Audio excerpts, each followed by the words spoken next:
Olá, saúdo cada um de vocês com a graça e a paz de nosso Senhor Jesus Cristo. Amém? O meu nome é Miriam Anita e eu estou aqui para dividir com os irmãos aquilo que eu entendi de um texto que eu vou ler do Manancial.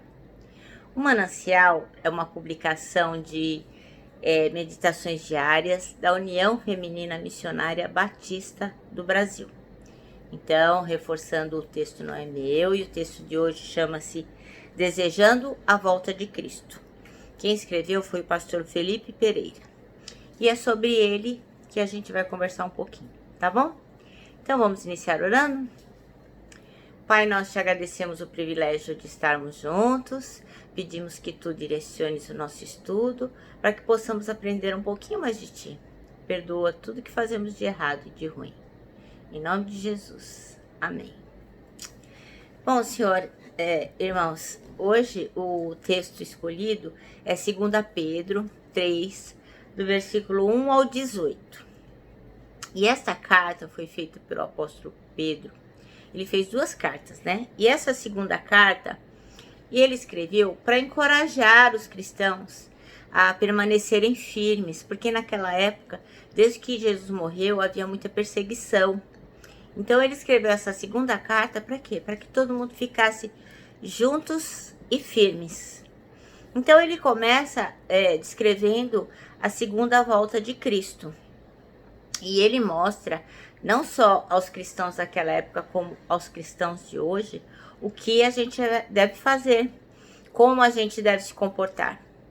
Então o objetivo desta carta é lembrar as doutrinas e as ordenações do Evangelho. Não é só falar que Jesus vai voltar e que vai ter um novo céu e uma nova terra, mas dizer que a gente tem que lembrar dessas doutrinas e essas ordenações. Então, assim, muitas pessoas tiram um sarro da gente, né? Não acreditam. Eu mesmo tenho um amigo muito querido que ele dá risada, ele acha que não faz sentido acreditar que Jesus Cristo sequer veio, que dirá que ele vai voltar. Mas não tem problema. A gente tem que continuar crendo no novo céu e na nova terra e na volta de Jesus Cristo, porque ele virá. Então a gente tem que ser diligente, a gente tem que ser encontrado aqui quando Jesus voltar, de forma que ele se alegre, que nós estejamos em paz, porque senão nós vamos passar o maior caramba. Então a gente tem que se precaver, ficar atento para não ser levado pelas conversações dos homens maus, das pessoas que nos fazem desacreditar e fazer coisas erradas. Então a gente tem que ser firme e crescer sempre, sempre na fé. Então, Pedro fala que 1000 dias para Deus pode ser um dia só, e um dia só pode ser 1000 anos. Então, 1000 anos pode ser um dia, e um dia pode ser 1000 anos. Então, assim, o tempo, ele é visto de perspectivas diferentes.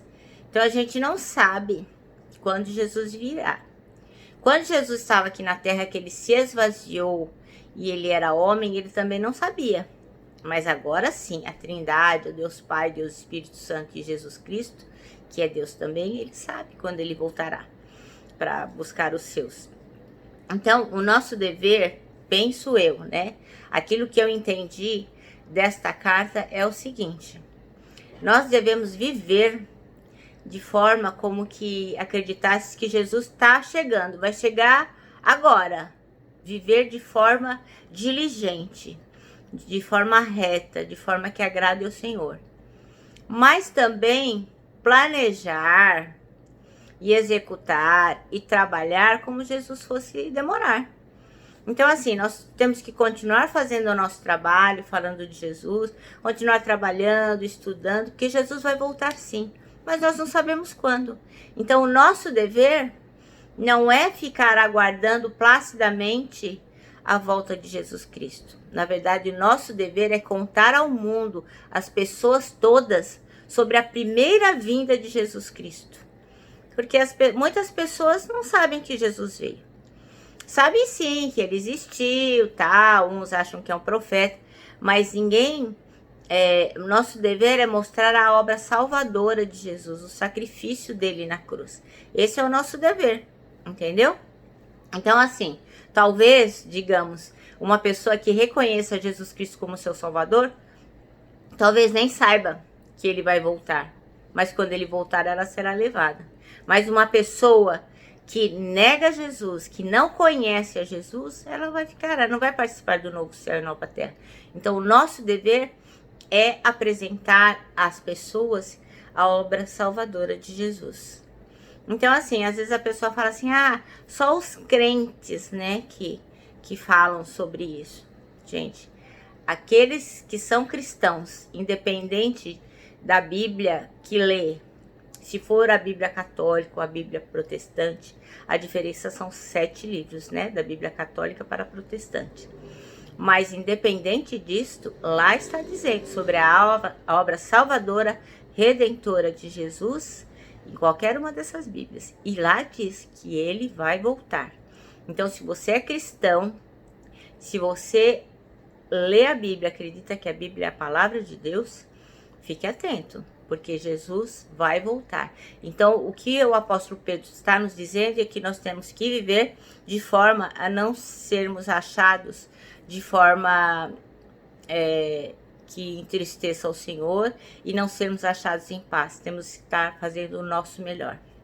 Bom, então o pastor que escreveu, o pastor Felipe, escolheu então a segunda carta, o capítulo 3, versículos 1 a 18, e eu vou ler com os irmãos. E diz assim: Amados, essa é agora a segunda carta que lhes escrevo.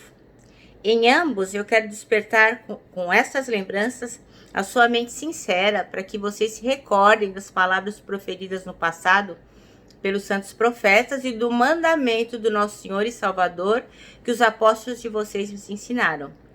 Antes de tudo, saibam que nos últimos dias surgirão escarnecedores, zombando e seguindo as suas próprias paixões. E eles dirão: o que houve com a promessa da sua vinda? Desde que os antepassados morreram, tudo continua desde o princípio da criação. Mas eles deliberadamente se esquecem de que há um tempo para a palavra de Deus. Existem céus e terra, esta formada de águas e pela água. E pela água, o mundo daquele tempo foi submerso e destruído. Pela mesma palavra, os céus e a terra que agora existem estão reservados para o fogo, guardados para o dia do juízo e para a destruição dos ímpios. Não se esqueçam disso, amados. Para o Senhor, um dia é como 1000 anos, e 1000 anos como um dia. O Senhor não demora em cumprir a sua promessa, como julgou alguns. Ao contrário, ele é paciente com vocês, não querendo que ninguém pereça, mas que todos cheguem ao arrependimento. O dia do Senhor, porém, virá como ladrão. Os céus desaparecerão com um grande estrondo, os elementos serão desfeitos pelo calor, e a terra e tudo que nela há será desolado. Visto que tudo será assim desfeito, que tipo de pessoas é necessário que vocês sejam? Vivam de maneira santa e piedosa, esperando o dia de Deus e apressando a sua vinda. Naquele dia, os céus serão desfeitos pelo fogo, e os elementos se derreterão pelo calor.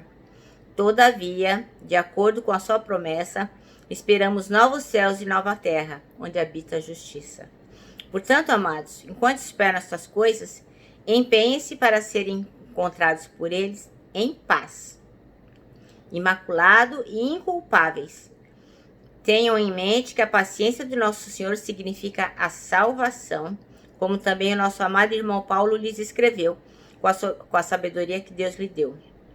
Ele escreve da mesma forma em todas as suas cartas, falando nelas desses assuntos. Suas cartas contêm algumas coisas difíceis de entender, as quais os ignorantes e instáveis torcem, como também o fazem com as demais escrituras para a própria destruição deles. Portanto, amados, sabendo disso, guardem para que não sejam levados pelo erro dos que não têm princípios morais, nem percam a sua firmeza e caiam. Cresçam, porém, na graça e no conhecimento do nosso Senhor e Salvador Jesus Cristo. A Ele seja a glória, agora e para sempre. Amém. Então, o pastor Felipe Pereira, ele escolheu o versículo 9, que diz assim: o Senhor não demora em cumprir a sua promessa, como julgam alguns. Ao contrário, ele é paciente com vocês, não querendo que ninguém pereça, mas que todos cheguem ao arrependimento. Então, a volta de Jesus Cristo é a promessa mais cativante que a gente encontra na Escritura. A gente crê que num piscar de olhos o Senhor voltará para buscar aqueles que se renderam à sua irresistível graça, quer dizer, aqueles que aceitaram Jesus Cristo como seu Salvador, que entenderam o seu sacrifício, que Ele ressuscitou. Então a gente Ele vai voltar para buscar essas pessoas e vai condenar aqueles que seguiram obstinados no pecado. Então o Senhor tem uma proposta de vida para cada um dos homens, mas alguns preferem continuar no erro. Então, embora todos saibam que Jesus está à porta, muitas pessoas ainda vivem como se essa promessa não se fosse cumprir. Como se houvesse todo o tempo do mundo para se preparar para o terrível encontro. Então vive como se, desde que eu nasci, desde que minha avó nasceu, meu tataravô está dizendo que Jesus vai voltar. Ele não voltou até agora, então deixa, tô nem aí. Bom, algo semelhante aconteceu nas igrejas do primeiro século. Eles também estavam com essa ideia. Alguns irmãos começaram a duvidar e a viver em libertinagem, fazendo coisas que não agradavam a Deus. Então, eles não compreendiam que para Deus um dia pode ser 1000 anos e 1000 anos pode ser um dia. Que o tempo é uma realidade humana e que Deus não habita o tempo e espaço, pelo contrário, paira sobre as dimensões, pleno e soberano. Então, o tempo é uma questão de perspectiva. A nossa perspectiva não é a mesma de Deus. Então, Pedro precisou explicar isso àqueles crentes. Que a demora de Jesus Cristo, na verdade, não é uma demora assim, sem sentido. Mas é um ato de misericórdia, de amor, de compreensão. Porque Ele não quer que a gente se perca.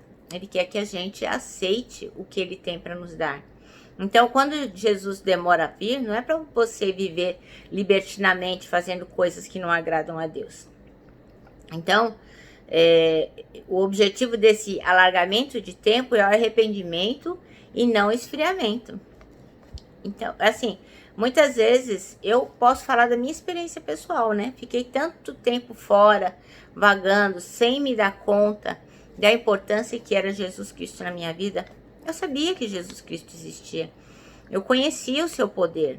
Eu já tinha provado. Mas acabei sendo envolvida, né, pelas coisas más desse mundo, coisas que me seduziram, e eu fiquei muito, muito tempo longe de Jesus. Por isso que eu não quero mais. Não quero mais. Eu sinto que agora o que eu devo fazer é remir o tempo, né? Fazer com que as coisas que eu possa servir, que elas sejam feitas, porque já perdi tempo demais, eu não quero mais. Então, o pastor Felipe Pereira diz que todo crente, quer dizer, todo cristão fiel deseja a volta de Jesus. E repete a exultação apostólica que diz: Maranata, vem em breve, Senhor Jesus. Embora compreenda que Deus é Senhor do tempo e age com paciência. Então, o juízo final não assombra os salvos, pelo contrário, os motiva. Então, é óbvio que eu quero que Jesus Cristo volte. É óbvio, eu tenho certeza que Ele voltará.